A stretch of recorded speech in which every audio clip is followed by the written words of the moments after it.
आई वडील लहानपणापासून आपल्या मुलांना चांगले संस्कार देतात. समाजात वागणं बोलणं कसं असावं याचे डोस आपल्याला वेळोवेळी दिले जातात. खास करून प्रत्येक आई आपल्या मुलीच्या बाबतीत खूप संवेदनशील असते. दैनंदिन जीवनात मुलीनं कसं राहावं, कसं वागावं हे आई मुलीला नेहमी समजावून सांगते. मुलगा आणि मुलगी दोघांनाही हे संस्कार दिले जातात.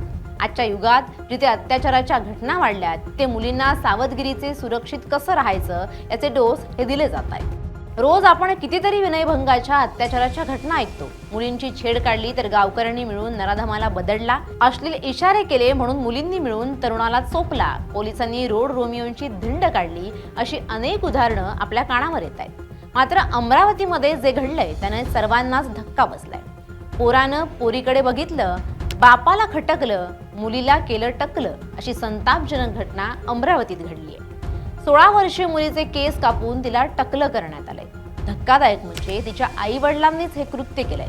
हे प्रकरण नेमकं काय आहे, मुलीचे केस कापण्याचं कारण काय, हेच आपण या व्हिडिओतून पाहणार आहोत. नमस्कार, मी मृणाली पिळणकर. अमरावती जिल्ह्यातून एक अत्यंत अस्वस्थ करणारी आणि संतापजनक घटना समोर आली आहे. इथे एका 16 वर्षीय मुलीचे सर्व केस कापून तिला घरात बसवल्याचा प्रकार उघडकीस आलाय. हे कृत्य दुसरं तिसरं कुणी नव्हे तर तिच्याच आई वडिलांनी केलंय. या प्रकरणी वरुड पोलीस ठाण्यात विविध कलमांअंतर्गत आई वडिलांविरोधात गुन्हा दाखल करण्यात आलाय. हा प्रकार नेमका कशातून घडला याचा सविस्तर तपास सध्या पोलीस करतायत. मिळालेल्या माहितीनुसार अमरावती जिल्ह्यातील वरुड पोलीस स्टेशनच्या हद्दीत हे कुटुंब वास्तव्यास आहे. पीडित मुलगी ही 16 वर्षांची आहे आणि ती शिक्षण घेते. एका मुलाची तिच्यावर वाईट नजर असून तो तिचा पाठलाग करत असल्याचा संशय तिच्या पालकांना होता.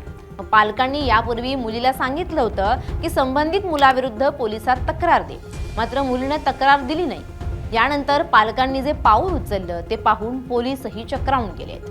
मुलीचं सौंदर्य आणि तिचे केस पाहून मुलं तिच्याकडे आकर्षित होतात असा विचित्र समज करून घेत तिच्या आई वडिलांनी तिचे पूर्ण केस कापले आणि तिला टक्कल करून घरात बसवले. मुलीनं विरोध करूनही पालकांनी तिचं ऐकलं नाही. या प्रकारानंतर पीडित मुलीनं थेट वरुड पोलीस स्टेशन गाठून आपल्या जन्मदात्या आईवडिलांविरुद्ध तक्रार दिली. आई वडिलांनी आपल्याला घरात बसवून ठेवून मानसिक आणि शारीरिक छळ केल्याचं तिने पोलिसांना सांगितलंय. मुलीनं त्यावेळी थेट वरुड पोलिसात धाव घेतली, आई वडिलांविरुद्ध तक्रार दाखल केली आणि पोलिसांनी या प्रकरणाची गंभीर दखल घेत संबंधित पालकांविरुद्ध गुन्हा नोंदवला असून सध्या या प्रकरणाचा तपास सुरू आहे. या प्रकारामुळे परिसरात संताप व्यक्त होत असून मुलींच्या सुरक्षिततेसाठी जागरूकता आवश्यक असल्याची चर्चा सध्या सुरू झाली आहे. मुलीच्या तक्रारीची गांभीर्याने दखल घेत वरुड पोलिसांनी आई आणि वडील या दोघांवरही गुन्हा दाखल केलाय.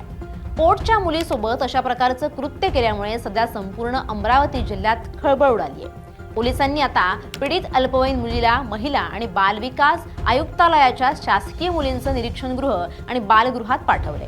आता या मुलीवर वाईट नजर टाकणारा तरुण नक्की कोण होता, ज्याच्यामुळे पालकांनी मुलीचे केस कापले असा प्रश्न आता निर्माण झालाय आणि या घटनेचा सविस्तर तपासही सुरू झालाय. मुलानं वाईट नजरेनं मुलीकडे पाहिलं म्हणून आई वडिलांनी मुलीचे केस कापणं हे म्हणजे चोर सोडून संन्याशाला फाशी देण्यासारखं आहे, नाही का?